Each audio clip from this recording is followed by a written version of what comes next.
Hello, Math 7, and welcome back to another video on classifying angles. This is the first unit on geometric shapes, and we're going to be looking at angle and line and angle relationships in the beginning.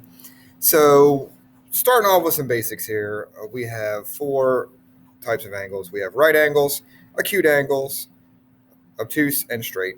You know all of these. Maybe straight's the least common that you know about. Right angles are 90 degrees exactly. Acute are less than 90, so 1 degree to 89 degrees, with decimals in there. Obtuse are 90 degrees or greater, so 91 to 179 with decimals. And then straight are exactly 180. So let's take a look at what those look like. So exactly 90, if you can draw straight. Less than 90 would be like this. Greater than 90, right? So here's greater than 90, so it's a nice big arc. And I'm going to kind of right angles have that square. And a straight angle, boom, that's pretty straight. Okay, it doesn't matter which way you go, but it's 180 degrees exactly. All right.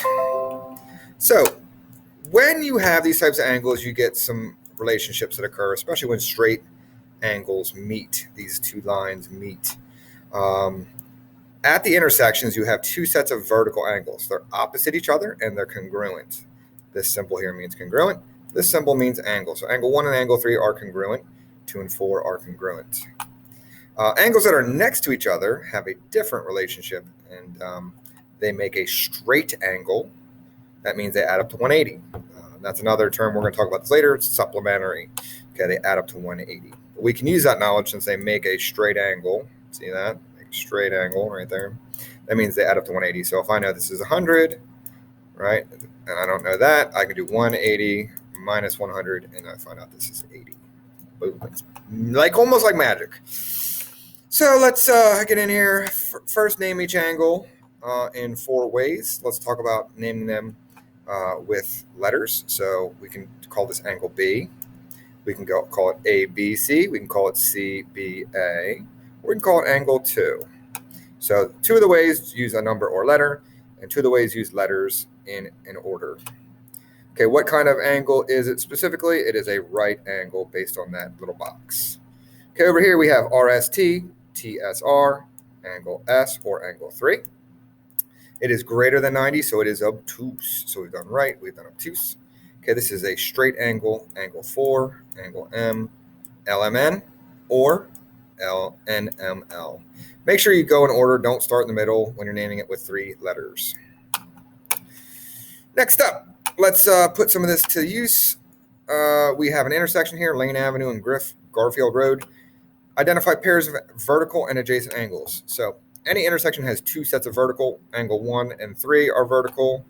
So 1 and 3 angles are vertical. Also angles 2 and 4 are vertical. Now adjacent means that they are neighbors. They're touching, they share a side. So what angles are adjacent? There's actually 4 sets. So 1 and 2, 2 and 3, 3 and 4, 4 and 1. So 1, 2, 2, 3, 3, 4, and 4 and 1. Okay, they're adjacent. Justify my response. I verbally said it. I'd like you to write something down, a sentence or 2.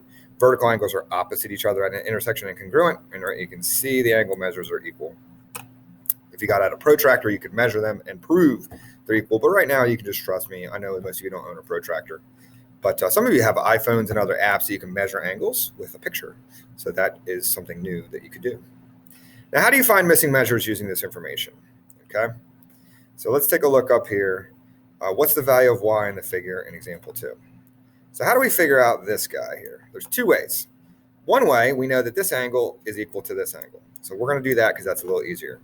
The other way is you could add this and set them equal to, because they're a straight line, it's like equal to 180. It's always easier when you set one angle equal to another. So let's do that.